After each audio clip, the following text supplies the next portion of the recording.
आज तपाईलाई मैले हैन मिनेटको खान्जी चाहिँ हैन यो मिनेटले चाहिँ 7वटा यसले चाहिँ 7वटा खान्जीसँग चाहिँ रिलेटेड भएको छ र यो के कसरी यो मिलेर बनेको छ भन्ने कुरा चाहिँ म यसमा चाहिँ सिकाउन चाहन्छु। फर्स्टमा चाहिँ के छ भने 5 यसलाई चाहिँ गो फुन भनेको 5 मिनेट यसले चाहिँ एउटा के खान्जी के अर्थ दिँदो रहेछ त 5 मिनेटको अर्थ दिँदो रहेछ।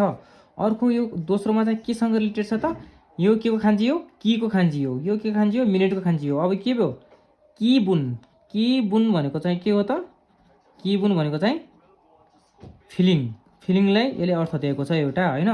तेस्रोमा चाहिँ यसले के को अर्थ केसँग रिलेटेड छ त यो के को खान्जी हो जी को खान्जी हो जी यो के को खान्जी हो मिनेटको खान्जी हो फुनको खान्जी हो।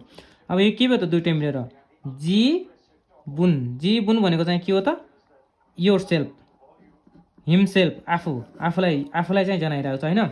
चौथोमा चाहिँ के छ यो के खान्जी हो हानको खान्जी हो यो के हो हानको खान्जी यो के हो मिनेटको खान्जी फुनको खान्जी दुवै मिलेर के भयो त हानफुन भनेको हानबुन हुन्छ हानबुन भनेको आधा मिनेटसँग पनि रिलेटेड छ। अब मिनेटले अर्को केसँग रिलेटेड दिएको छ एउटा यो के को खान्जी हो जिउको खान्जी यो के हो मिनेटको खान्जी हो। अब यो दुईटै मिलेर के अर्थ दिन्छ यसले जिउपुन भन्छ जिउपुन अथवा जिउबुन भन्छ। जिउबुन भनेको के हो इनफसँग एउटा इनफसँग रिलेटेड गर्छ। अर्को यो के खान्जी हो मिनेटको खान्जी हो यसले के अर्थ दियो त अब मिनेटले चाहिँ अर्को के अर्थ दिन्छ वाको खान्जी वाकेरु भनेको चाहिँ के रहेछ त वाकेरु भनेको डिभाइड गर्नु।